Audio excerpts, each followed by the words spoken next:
Encontro com a atualidade. Crónica de Francisco Gaspar. Nas últimas semanas assistimos a um crescimento da expectativa e até entusiasmo da população venezuelana face às eleições que decorreram ontem. Mas infelizmente, e mais uma vez, o resultado foi o mesmo.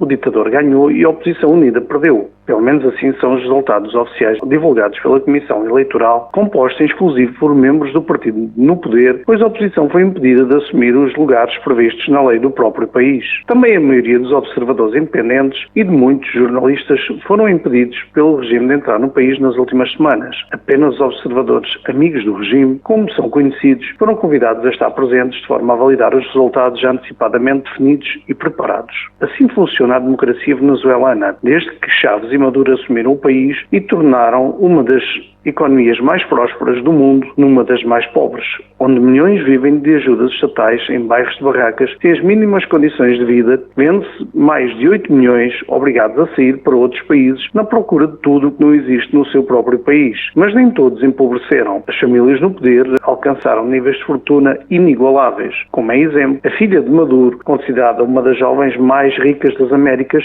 com uma fortuna avaliada em mais de 1.500 milhões de euros, apesar de serem originários de uma família humilde. A oposição vem desta vez anunciar a vitória do seu candidato contra o ditador Maduro, tendo por base as sondagens que lhes deram nos últimos meses resultados superiores a 70%, havendo o apelo das principais democracias para que haja uma recontagem e sejam divulgados os resultados mesa a mesa, de forma a garantir a transparência, algo que é inaceitável para o regime, que já viu reconhecer a vitória por países onde as mesmas situações se verificam de forma e procedimentos reiterados, como Cuba ou a China, entre meia dúzia dos chamados Estados falhados. Por outro lado, verificamos que 90% dos venezuelanos residentes no estrangeiro foram impedidos de votar, com recursos a expedientes no mínimo vergonhosos, pois não bastava estar inscrito nas embaixadas e consulados, nem os mesmos de ter declarado até abril que podiam ou que pretendiam votar, algo que nos parece óbvio, mas que foi usado como artimanha para enganar e impedir o voto, tendo em conta que nenhum foi avisado dessa necessidade. É uma vergonha e, ao mesmo tempo, uma enorme tristeza. Meia dúzia de energúmenos dominaram o país e mantêm milhões na pobreza extrema, alteram resultados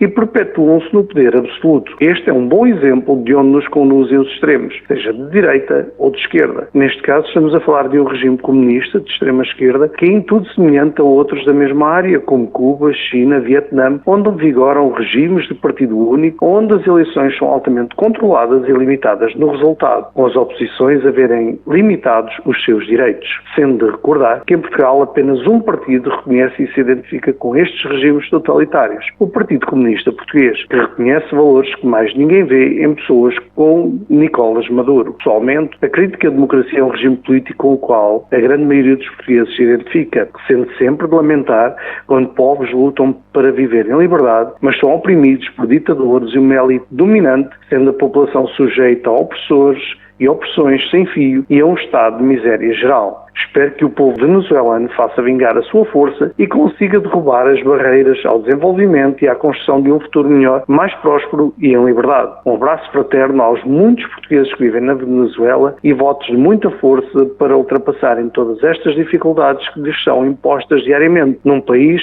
onde não há acesso à saúde nem a cuidados que consideramos básicos. Um bem-aja a todos. Encontro com a atualidade. Crónica de Francisco Gaspar.